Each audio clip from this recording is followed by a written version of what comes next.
WCBI News at 5 starts now.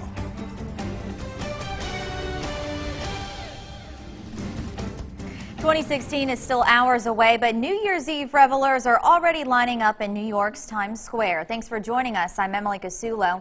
Andrea has the evening off. More than 1 million people are expected to party in Midtown Manhattan tonight. 1 billion more will watch the ball drop on TV.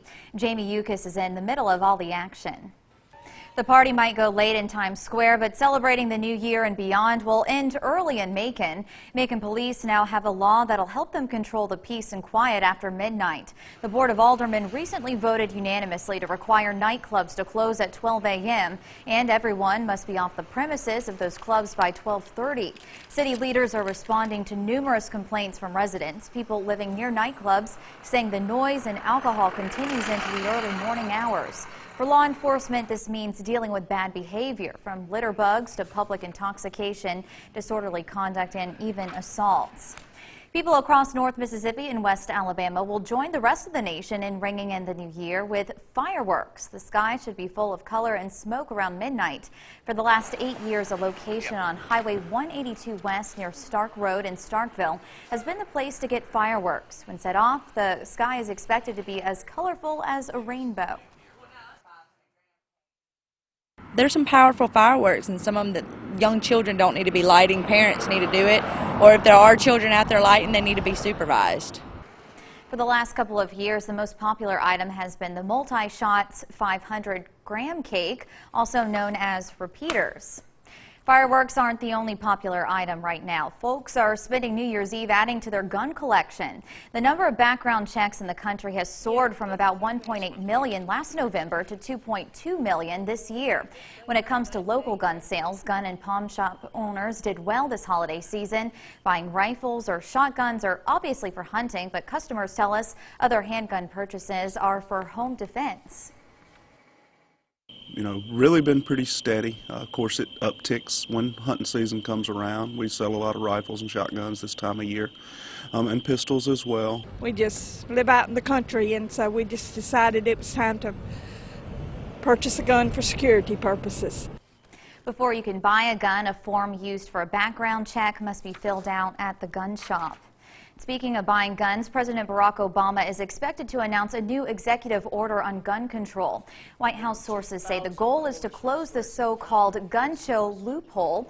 It allows certain gun sellers to skip buyer background checks. The measure is also expected to provide funding for local law enforcement to enforce existing gun laws. Gun control advocates expect the president will reveal the plan at the State of the Union address set for January 12th.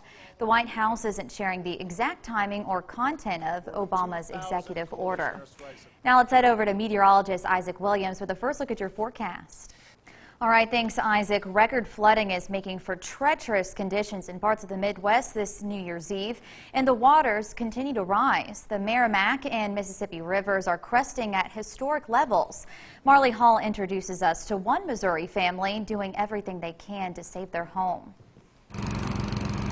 Amtrak has also suspended traffic on the route running from Kansas City to St. Louis because of that Missouri flooding.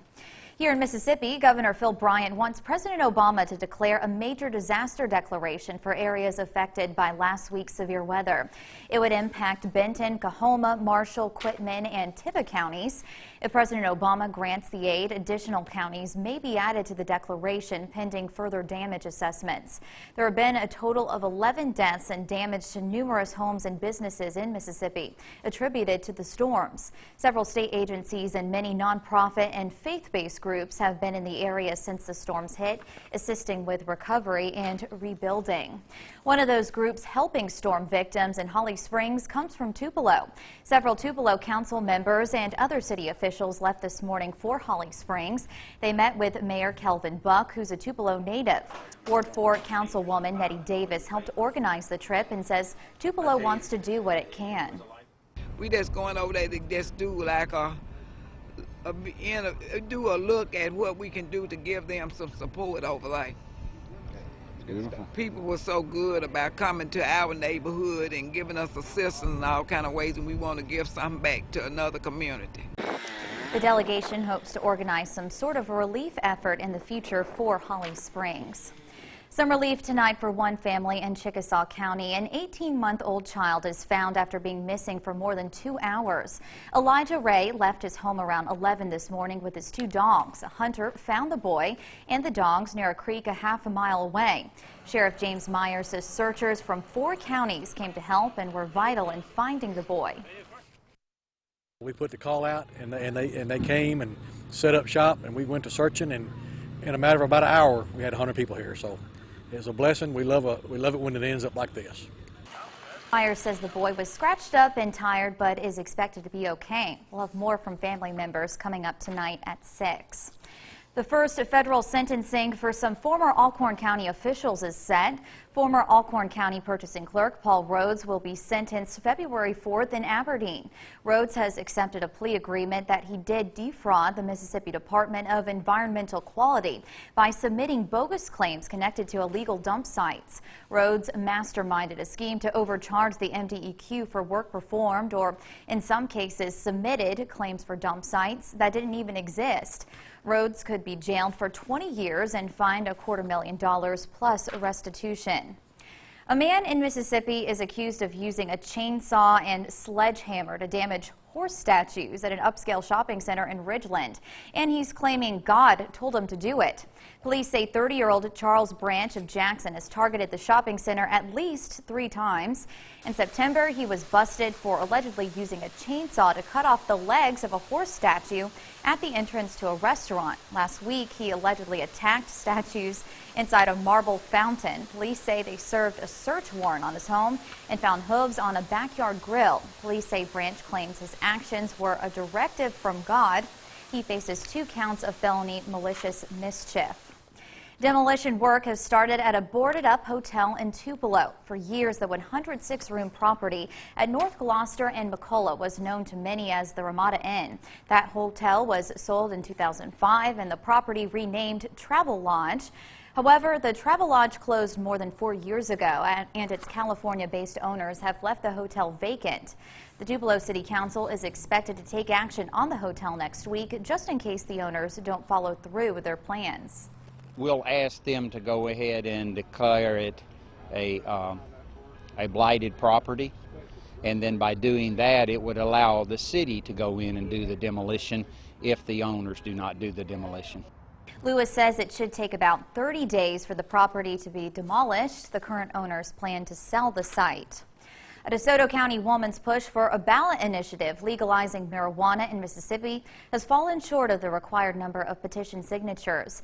Kelly Jacobs says the effort was a good first step toward change. Tuesday was the deadline for gathering about 107,000 signatures to get Initiative 48 on the November 2016 general election ballot. Jacobs says she faced an uphill battle in conservative Mississippi, finishing with 13,320 signatures. She said the actual number was probably a bit higher because some of the state's 82 counties didn't provide a list of certified signatures. Jacobs says she may try and get the initiative on the ballot again in the future.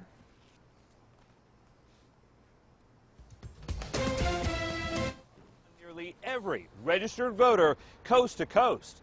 I'm Mark Albert in Washington with the latest on the breach coming up.